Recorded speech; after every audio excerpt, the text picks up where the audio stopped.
മൂന്നാറിൽ സർക്കാർ ഭൂമി കയ്യേറിയ ഷെഡുകൾ പൊളിച്ചു നീക്കി. MG നഗറിന് സമീപം കഴിഞ്ഞ ദിവസങ്ങളിലായി സ്ഥലം കയ്യേറി നിരവധി ആളുകൾ ഷെഡുകൾ നിർമ്മിച്ചിരുന്നു. ദേവികുളം സബ് കളക്ടറുടെ നിർദ്ദേശത്തെ തുടർന്ന് 20-ലധികം ഷെഡുകളാണ് പോലീസിന്റെയും ഫയർഫോഴ്സിന്റെയും സഹായത്തോടെ റവന്യൂ അധികൃതർ പൊളിച്ചു നീക്കിയത്.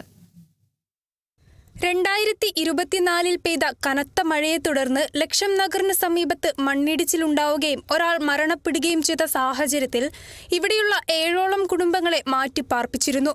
തുടർന്ന് കഴിഞ്ഞ മാസം MG നഗറിന് സമീപം ഈ 7ഓളം കുടുംബങ്ങൾ സർക്കാർ ഭൂമി കയ്യേറി ഷെഡുകൾ സ്ഥാപിച്ചു. ഈ ഷെഡുകൾ റവന്യൂ സംഘം പൊളിച്ചു നീക്കി.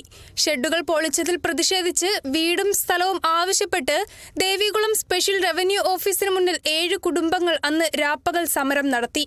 തുടർന്ന് ഇവർ കോടതി ഉത്തരവ് നേടുകയും റവന്യൂ സംഘം ഒഴിപ്പിച്ച സ്ഥലത്ത് വീണ്ടും ഷെഡുകൾ സ്ഥാപിക്കുകയും ചെയ്തു. ഇതോടെ സമീപത്തെ വീടില്ലാത്തവരും വീടുള്ളവരുമായ ആളുകൾ സ്ഥലത്തെത്തി സർക്കാർ ഭൂമിയിൽ ഷെഡുകൾ സ്ഥാപിച്ചു.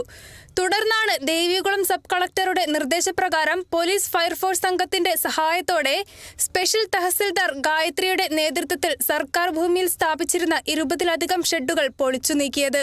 മൂന്നാർ MG കോളനി മേഖലയിൽപ്പെട്ട ഒത്തിരിയധികം സ്ഥലങ്ങളിൽ ഡിജിറ്റൽ സർവേയുടെ മറവിൽ അവർക്ക് കൈവശാവകാശം കിട്ടും എന്നുള്ളൊരു വിശ്വാസത്തിന്റെ പേരിൽ ആൾക്കാർ കുറച്ച് നാളായി പുറമ്പൊക്കെ കയ്യേറി ഷെഡുകൾ കെട്ടുന്നുണ്ടായിരുന്നു. പല പ്രാവശ്യം പൊളിച്ചു നീക്കിയിട്ടും അത് വീണ്ടും അവർ കെട്ടുകയും അതിൽ കുറച്ച് പേര് കോടതി സ്റ്റേ വാങ്ങുകയും ചെയ്തിട്ടുണ്ട്.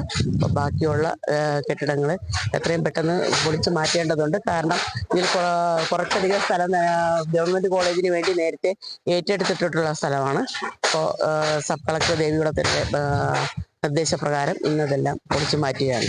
അതേസമയം വർഷങ്ങളായി തങ്ങൾ വാടക വീട്ടിലാണ് കഴിയുന്നതെന്നും സ്വന്തമായി ഒരു വീടില്ലെന്നും ഷെഡിൽ താമസിക്കുന്ന കുടുംബങ്ങൾ പ്രതികരിച്ചു.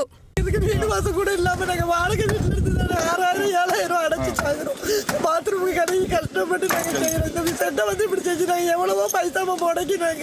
இதோட 3 தடவை உடச்சிட்டாங்க. எங்களுக்கு ஒரு நல்ல முடிவு எடுத்து கொடுக்க சொல்லுங்க.